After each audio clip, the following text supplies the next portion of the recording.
Generate effects create animated graphic elements from scratch, and they can generate a wide range of effects, from repetitive graphic shapes all the way through flowing organic patterns.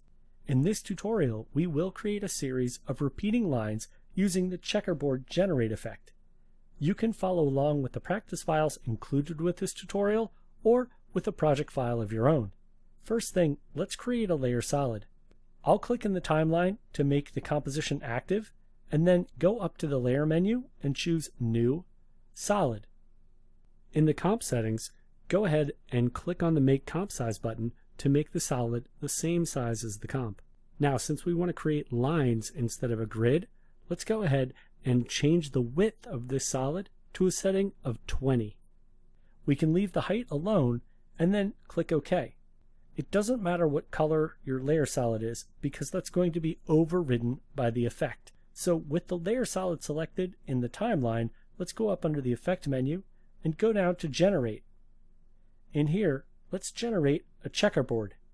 Let's adjust our checkerboard settings starting at the top. I want the anchor point to start off the left edge of the canvas, so I'll change the X here to a value of -1, and then I'll press Tab to move to the Y setting. Here we can go ahead and have it start right at the top of the composition, so I'll type 0. Now we can move down to the width setting, press the Tab key, and change the width from 16 to 25, and then press Enter to set the size. Now if we look at the layer solid, you can see it doesn't look like a grid at all. Let's reposition this layer in the timeline by clicking on the white solid layer and positioning it between layers 2 and 3. Once you let go, notice now the shape is behind the lion. In order to make this look like lines, I'm going to press S on my keyboard to open the scale for the currently selected layer 2.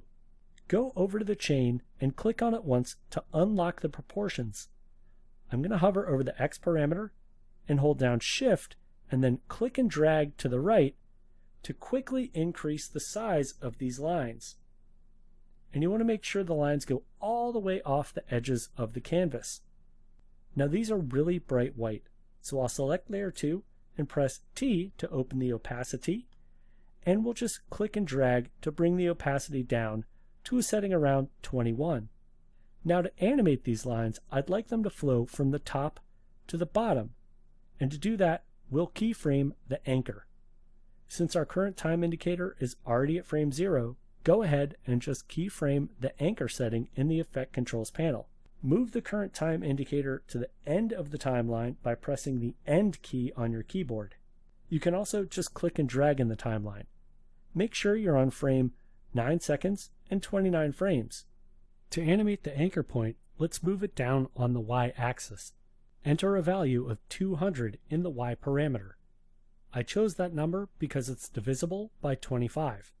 Now that we have multiple keyframes, go ahead and press the spacebar on your keyboard to preview the animation. And sure enough, we have lines moving vertically in the scene.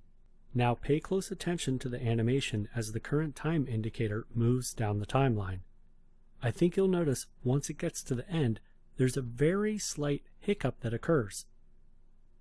So I'm going to press the spacebar to stop playback, because I want you to select layer 2 and press the U key to reveal these two keyframes.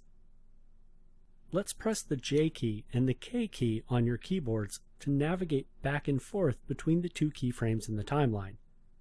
You'll notice there's no visual difference from one to the other. And that's because these keyframes were perfectly divided by 25, and 25 happens to be the width of our line. So even though the lines are moving down in the composition, since it's an even number and they're repetitive, it just looks like the exact same frame. We can fix this by sliding the last keyframe one frame down in the timeline.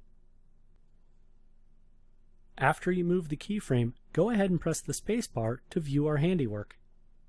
Now, whenever you're animating repeating shapes, it's always wise to pay attention to the mathematics of the animation. In this instance, by animating the anchor with a number that's divisible by the width of the line, made it extraordinarily easy for us to create this nice, smooth background animation.